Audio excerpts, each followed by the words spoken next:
buah sulung pertama pertobatan di keluarga kita adalah koko saya nomor 1. Oh, disuruh koko dulu. Iya. Dia kalau nggak salah tahun 1980 itu ngalamin Tuhan, ngalamin pertobatan. Dan saya buah yang kedua. Ya, Cici, Koko berikutnya. Koko saya yang kedua berikutnya. Saya duluan nomor 2 setelah Koko yang pertama. Nah, berarti sesudah Koko, Pak Pram, abis itu gimana, Pak? Ada Koko yang kedua nyusul. Oke. Jadi setelah saya, ada Koko saya yang kedua. Kalau Cici saya bersama suaminya Katolik. Oke. Tetapi ya menerima Yang menerima siapapun. Tuhan Yesus yang penting. Dengar, saya bahkan suka dengar khotbah saya juga itu Koko ipar saya, kakak Cici saya. Jadi ya kita nggak bingung lah. Tapi akhirnya Koko, Cici dan terakhir adik saya. Adik saya di GKI, di satu gereja GKI di Surabaya bersama suaminya. Iya, jadi kami akhirnya dimenangkan. Tapi wah Pak Matius, waktu kami berlima di dalam Tuhan semua, papa mama makin sedih. Malah papa mama belum.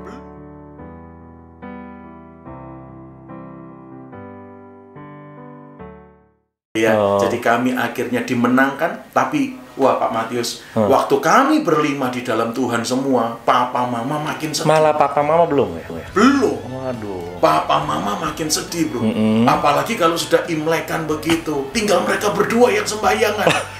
Kita itu anak-anak cuma bantu, mungkin nata kuenya, beliin ini itunya, ya uangnya dari papa mama sih gitu ya. Kita cuma beliin nata, tapi kita nggak ikut. Padahal dulu awalnya kan kita semua ikut sembahyang. Ya gitu. memang kalau karena bicara soal kepercayaan ya Pak Pram ya kan, kalau apalagi Imlek itu kan mendoakan orang yang sudah meninggal ya. Betul. Jadi pasti papa mama khawatirnya. Mereka juga begitu mereka meninggal mereka tidak ada yang mendoakan. Benar. Gitu loh. Itu juga dibicarakan. Nah, ini papa mama hidup aja lihat kalian nggak mau hormatin mak engkong gitu ya. Kakek nenek, apalagi papa mama nggak ada. Pasti kalian nggak care dengan kita. Nah, ketika momentumnya oke, kita suka ngobrol sama papa mama. Pa, ma, kita itu berbakti nggak nunggu papa mama nanti meninggal.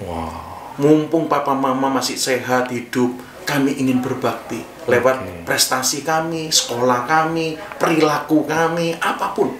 Kami ingin menyenangkan papa mama. Sorry, di sisi yang ini kami mohon maaf pasti mendukakan banget. Sorry, tapi kami nggak mau jadi anak yang nggak uhau. Kami nggak mau jadi anak yang nggak menghormati orang tua. Di sisi yang lain lihatlah. Lihatlah, siapa yang rubah Koko berhenti judi, berhenti ngerokok. Siapa yang membuat saya kemarin bengalnya kayak begitu berubah. Tuhan dan kebenarannya.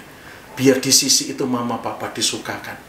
Wow, dan itu ternyata penginjilan yang luar biasa. Yang tidak sekedar ngajak mereka ke gereja, nggak sekedar ngajak mereka, yuk terima Yesus. No, kami tunjukkan perubahan kami dulu. Kami tunjukkan hidup kami dulu. Tapi pas Imlek, waduh, mereka pasti sedih. Tinggal mereka berdua. Wah, bertahun-tahun bro. Kita kita ngobrol berapa kali. Ayo mah kita ajak Natalan, no. Nggak mau. Mama nyembah di kong katanya gitu ya. Papa punya Tuhan sendiri disembah. Sorry katanya gitu. Udah kalian aja yang jadi Kristen, kalian aja. Rupanya di sisi yang lain karena mereka melihat perubahan kami, ya lalu prestasi kami juga muncul. Mereka tidak terlalu banyak memerlukan effort untuk nasihatin kami atau apa. No. Bahkan saya ingat itu tahun berapa ya, 84 atau berapa, papa mama itu pindah di pinggiran kota Surabaya. Jadi kita di pusat kota, di belakang 17 Plaza. Terus pindah? Mereka pindah kira-kira itu berapa ya, 15-18 kilo dari pusat kota. Daerah Surabaya Barat bro. Namanya daerah Darmo Harapan. Saya ingat tahun 80-an sekian. Jadi saya itu dari kecil. Kalau sekarang dekat mall mana tuh Pak? Kalau sekarang tahu aja mall. Ada mall yang happening di Surabaya namanya PTC. Iya. Pakuwon. Iya, Pakuwon Trade Center di situ ya. Iya, daerah Surabaya Barat. Daerah Surabaya Barat. Oke, kalau itu langsung saya tahu Pak Pram. Hebat ini. Pokoknya patokannya mall ya. Biasa mall ya. Jadi arah ke Surabaya Barat. Jadi papa mama menikmati tempat itu waktu itu masih segar, masih fresh. Makanya tapi daerah situ memang enak juga Pak Pram, nggak gitu crowded gitu ya. Hari ini crowded sih. Hari ini crowded ya, gara-gara PTC. Gara-gara mallnya itu semua pada pindah Surabaya Barat. Lalu aksesnya nggak jauh dari pintu tol masuk satelit itu. Ada namanya tol satelit. Jadi kan orang suka keluar tol langsung ada Geraha Family, ada Pakuwon, ada Citraland, ada Darmo Harapan. di situ. Jadi akhirnya papa mama pindah di situ. Jadi kita tuh berempat dan enggak lama akhirnya adik 8 tahun kemudian adik lahir toh. Jadi kita itu berempat ada di kota. Kalau adik dengan papa mama di Darmo Harapan. Dia besar di sana dan sampai sekarang rumah itu dihuni oleh adik kita. Ya. Tapi kita berempat ada di kota, dibiarin sendiri. Itu ingat bro, kalau ada temennya papa mama datang gitu ngobrol, saya tanya itu anak-anak di mana, di Pelemaan, di Tunjungan Plaza. Iya, kalian nggak takut ya tuh kalau ngomong sama papa mama kita. Itu diawasin orang tua aja anaknya narkoba katanya gitu, diawasin orang tua aja anaknya buat ini apalagi kalian nggak awasin. Lo memang pindahnya pas lagi umur berapaan? Saya masih SD, papa mama sudah pindah bro. Jadi SD kelas 6 mungkin ya. Saya bertobat 82 mungkin 84-an lah. Tahun 84 papa udah pindah ke pinggiran kota Surabaya. Sekarang juga enggak pinggiran sih ya. Sekarang udah jadi kota mandiri. Tapi hari itu tahun 84 itu kota pinggiran gitu. Pusat kotanya ya Tunjungan. Kalau di Jakarta Serpongnya Pak Bram. Kita pindahnya ke Serpongnya. Dari Sudirmannya gitu. Dari Sudirman kita pindah ke Tangsel gitu. Ya kira-kira kayak begitu. Jadi kita itu teman-temannya papa mama suka warning, hati-hati lo, anakmu yang perempuan bisa dihamili sama pacarnya nanti, yang laki-laki narkoba atau apa, apalagi kan kita tinggal di perkampungan. Tahu jawabannya papa mama kita, tuh anak-anak saya itu kalah pendeta kan. Malah bangga ya? Iya, nggak akan melakukan begitu dan betul loh, satu-satu kami semua oke semua, pernikahannya, pacarannya, semua sampai oke semua. Itu trust mereka sampai muncul. Nah, saya pikir itu poinnya. Tapi akhirnya gimana Pak Perang? Sampai mama juga gimana? Itu saya katakan anugerah lagi. Papa itu bertobat di 1 bulan terakhir sebelum beliau meninggal. Papa meninggal Januari tahun 2000. Ya papa itu tahu telepon Koko yang nomor 1. Saya udah pelayanan tuh kemana-mana, Papa telepon Koko nomor 1. Dia tanya, lo ke gereja hari ini? Hari Minggu tuh 26 Desember tahun 1999. Iya dong Pak, ke gereja. Papa dijemput dong. Papa ikut dan itu mengagetkan.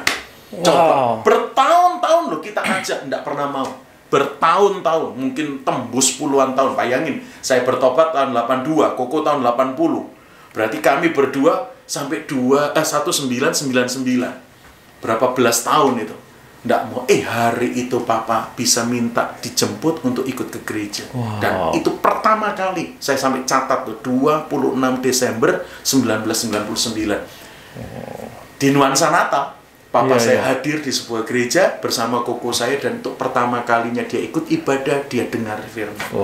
Saya diberitahu kayak nggak percaya bro. Makanya aku pun selesai pelayanan di mana pulang ke rumah papa nanya, bener papa ke gereja tadi? Dengan senyum kecil, iya ikut Kokomu, katanya melok Kokomu, katanya gitu pakai bahasa Jawa. Akhirnya, saya nggak tanya lebih lanjut karena senengnya hati, saya diem aja. Saya cuma tanya, gimana Pak? Oke, nanti minggu depan ikut lagi. Berarti minggu depannya 2 Januari, bro. Ternyata saya pulang, saya udah menikah itu tahun 99, bahkan Cheryl udah lahir, baru punya baby. Iya, jadi telepon adik saya. Adik saya bilang, Papa nggak boleh tidur di kamar sama Mama. Loh kenapa? Karena ke gereja tadi.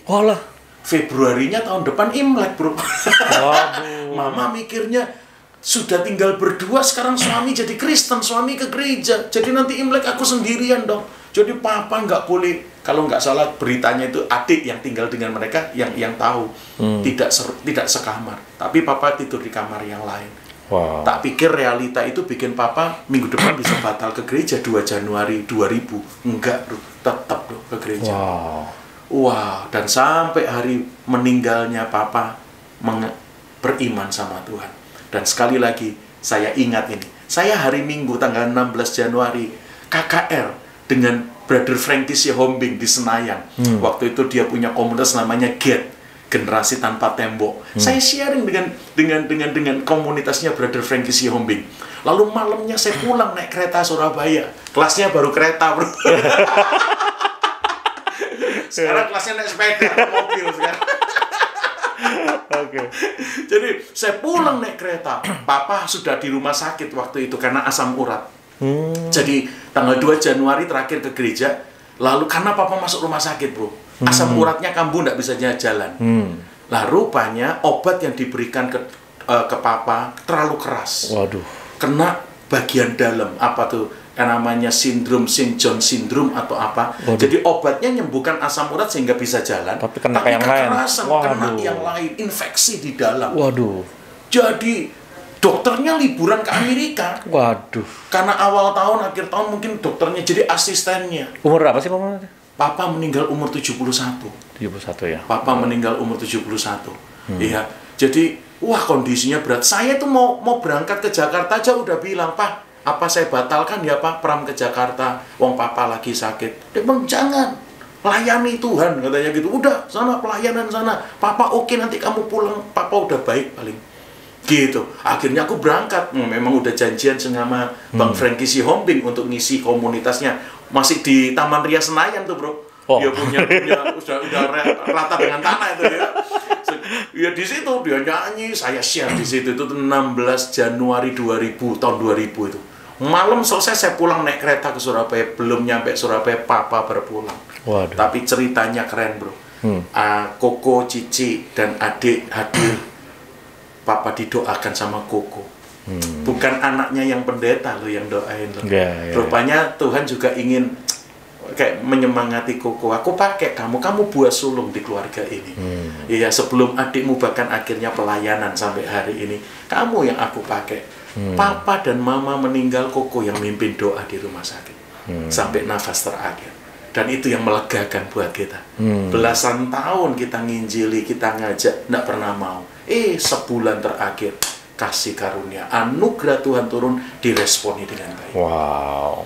Nah, Mama bertobat 12 tahun kemudian. 12 tahun 8 hari sebelum meninggal. Waduh. Papa sebulan sebelum meninggal, Desember, Januari berpulang. 99-2000. Mama itu Januari juga. Waduh, Papa Mama ini seia sekata, Bro. Meninggalnya aja bulan yang sama, selisih 12 tahun, 2012. Saya pelayanan di Natalan Full Gospel Solo. Saya ngisi Natal di Full Gospel. Mama itu udah diabetes bolak-balik. Sampai ada jari kakinya yang diamputasi juga karena udah kena gangren. Jadi Mama udah bolak-balik masuk rumah sakit. Papa yang sehat melulu atau berangkat duluan kena asam urat yang obatnya kekerasan itu. 12 tahun kemudian Mama, Bro. Ini juga kasih karunia.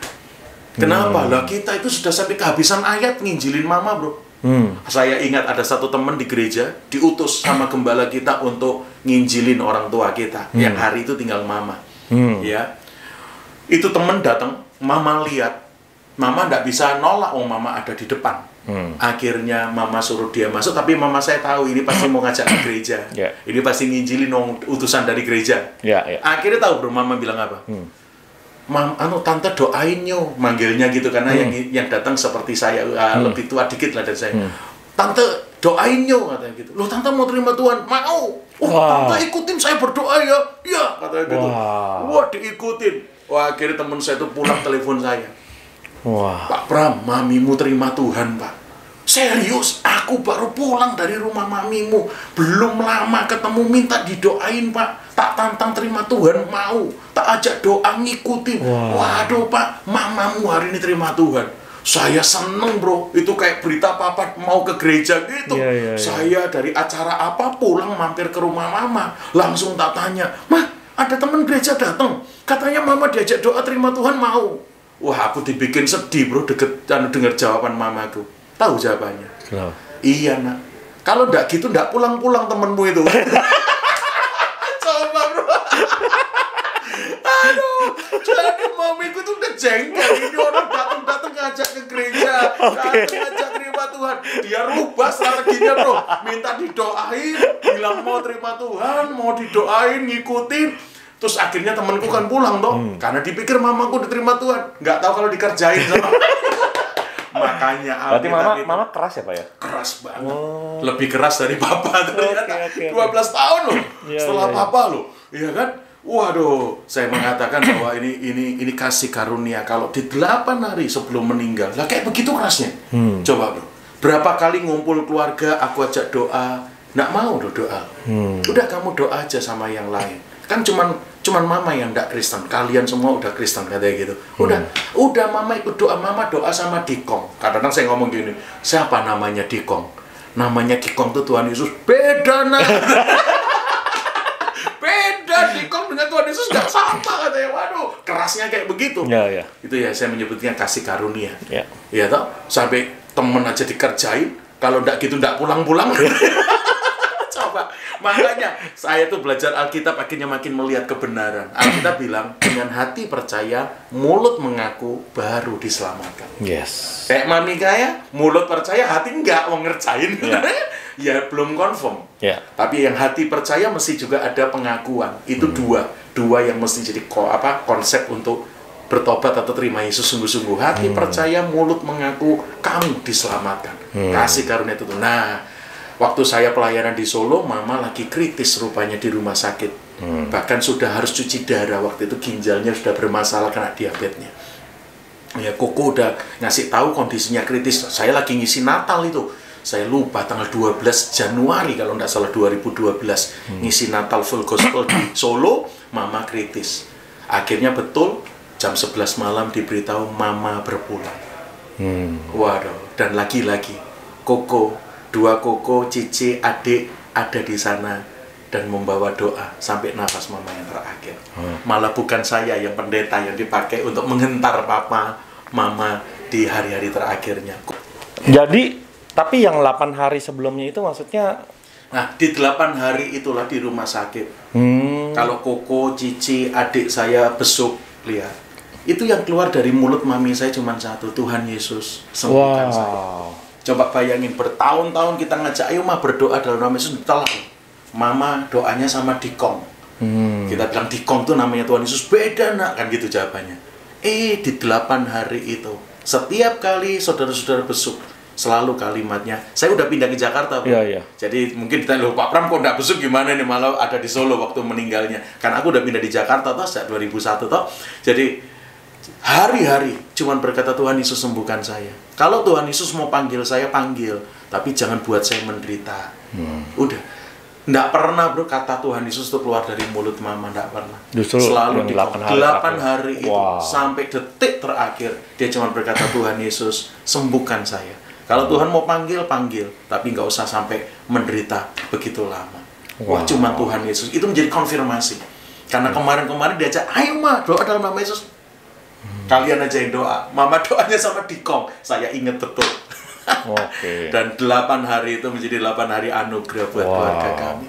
Betul-betul seperti Alkitab katakan, satu orang selamat, yaitu Koko waktu itu ya, dalam keluarga kita. Saya nyusul yang kedua, akhirnya seisi rumah dimenangkan.